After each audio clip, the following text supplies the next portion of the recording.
नमस्कार दोस्तों, स्वागत है आप सभी का आपके अपने चैनल में। दोस्तों, आपको बिंदुक तो याद होगा ही। बिंदुक वही चंचुला का पति। आज की कथा बिंदुक पर ही आधारित है कि कैसे बिंदुक को पिशाच योनि से मुक्ति प्राप्त हुई। तो आइए शुरू करते हैं।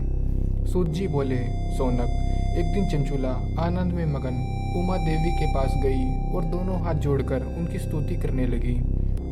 चंचुला बोली, हे गिरिराज नंदिनी सकंद माता उमा, आप सभी मनुष्यों एवं देवताओं द्वारा पूज्य तथा समस्त सुखों को देने वाली हैं। आप शंभु प्रिया हैं, आप ही सगुना और निर्गुणा हैं। हे सच्चिदानंद स्वरूपिणी, आप ही प्रकृति की पोषक हैं।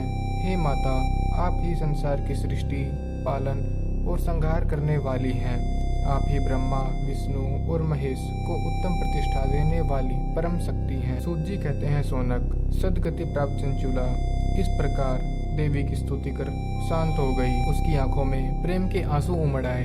तब शंकर प्रिया भक्त वत्सल्या उमा देवी ने बड़े प्रेम से चंचुला को चुप कराते हुए कहा, सखी चंचुला, मैं तुम्हारी स्तुति से प्रसन्न हूँ। बोलो, क्या वर मांगती हो? चंचुला बोली, हे गिरि राजकुमारी, मेरे पति बिंदुक इस समय कहाँ हैं? उनकी कैसी गति हुई है? मुझे बताइए और कुछ ऐसा उपाय कीजिए ताकि हम फिर से मिल सकें। हे महादेवी, मेरे पति एक शूद्र जाति वैश्य के प्रति आसक्त थे और पाप में ही डूबे रहते थे। गिरिजा बोली, बेटी, तुम्हारा पति बिंदुक बड़ा पापी था। उसका अंत बड़ा भयानक हुआ। वैश्य के उपभोग करने के कारण वह मूर्ख नरक में अनेक वर्षों तक अनेक प्रकार के दुख भोग कर अब शेष पाप को भोगने के लिए विंध्य पर्वत पर पिशाच की योनि में रह रहा है। वह दुष्ट वहीं वायु पीकर रहता है और सब प्रकार के कष्ट सहता है। सूत जी कहते हैं, सोनक, गौरी देवी की यह बात सुनकर चंचुला अत्यंत दुखी हो गई। फिर मन को किसी तरह स्थिर करती हुई दुखी हृदय से माँ गौरी के सामने एक बार फिर से पूछा, हे महादेवी, मुझ पर कृपा कीजिए और मेरे पापी पति का अब उद्धार कर दीजिए। कृपा करके मुझे वह उपाय बताइए जिससे मेरे पति को उत्तम गति प्राप्त हो सके। गौरी देवी ने कहा, यदि तुम्हारा पति बिंदुक शिव पुराण की पुण्यमयी उत्तम कथा सुने तो वह दुर्गति को प्राप्त करके उत्तम गति का भागी हो सकता है। अमृत के समान मधुर गौरी देवी का यह वचन सुनकर चंचुला ने दोनों हाथ जोड़कर मस्तक झुकाकर उन्हें बारंबार प्रणाम किया तथा प्रार्थना की कि मेरे पति को शिव पुराण सुनाने की व्यवस्था कीजिए। ब्राह्मण पत्नी चंचुला के बार बार प्रार्थना करने पर शिव प्रिया गौरी देवी ने भगवान शिव की महिमा का गुणगान करने वाले गंधर्वराज को बुलाया और बुलाकर कहा, हे गंधर्वराज, तुम्हारी भगवान शिव में प्रीति है। तुम मेरे मन की सभी बातें जानकर मेरा कार्य सिद्ध करते हो। तुम मेरी इस सखी के साथ विंध्य पर्वत पर जाओ। वहाँ एक महाघोर और भयंकर पिशाच रहता है। पूर्व जन्म में वह पिशाच बिंदुक नामक ब्राह्मण मेरी इस सखी चंचुला का पति था। वह वैश्यगामी हो गया। उसने स्नान संध्या आदि नित्य कर्म छोड़ दिए। क्रोध के कारण उसकी बुद्धि भ्रष्ट हो गई। दुर्जनों से उसकी मित्रता तथा सज्जनों से उसका द्वेष बढ़ता गया। वह हिंसा करता था, चांडालों से दोस्ती करता, पत्नियों को त्याग कर दुष्ट लोगों से दोस्ती कर उन्हीं के संपर्क में रहता था। मृत्यु के बाद उसे पापियों के भोग स्थान यमपुर ले जाया गया।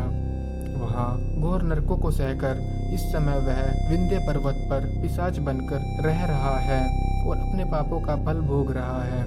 तुम उसके सामने परम पुण्यमयी पापों का नाश करने वाली शिव पुराण की दिव्य कथा का प्रवचन करो। इस कथा को सुनने से उसका हृदय सभी पापों से मुक्त होकर शुद्ध हो जाएगा और वह प्रेत योनि से मुक्त हो जाएगा। दुर्गति से मुक्त होने पर उस बिंदुक नामक पिशाच को तुम भगवान शिव के पास ले आना।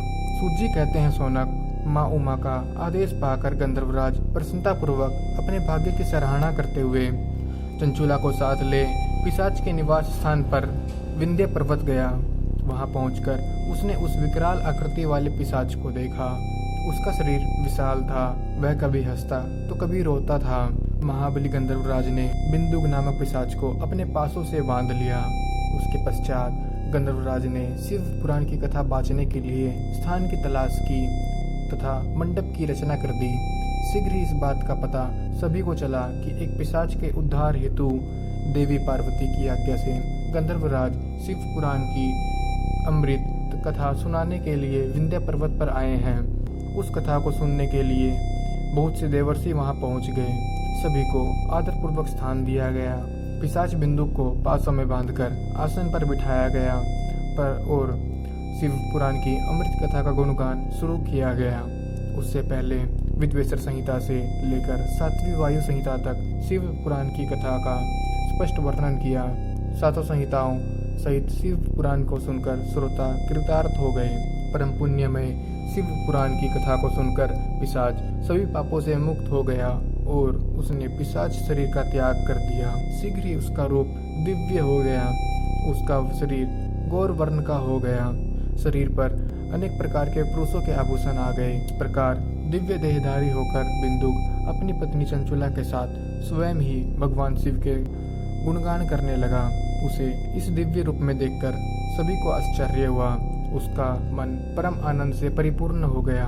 सभी भगवान महेश्वर के अद्भुत चरित्र को सुनकर कृतार्थ हो गए और उनका यशोगान करने लगे। बिंदुक अपनी पत्नी चंचुला और गंधर्वराज के साथ शिवपुरी की ओर चल दिया। महेश्वर के गुणों का गान करता हुआ बिंदुक अपनी पत्नी चंचुला के साथ शीघ्र ही वहां पहुंचा। भगवान शिव व देवी पार्वती ने उसे अपना पार्षद बना लिया। दोनों पति पत्नी सुखपूर्वक भगवान महेश्वर एवं देवी गौरी के श्री चरणों में अविचाल निवास पाकर धन्य हो गए। धन्यवाद दोस्तों, मैं जल्दी लौटूंगा एक दूसरी कहानी लेकर के।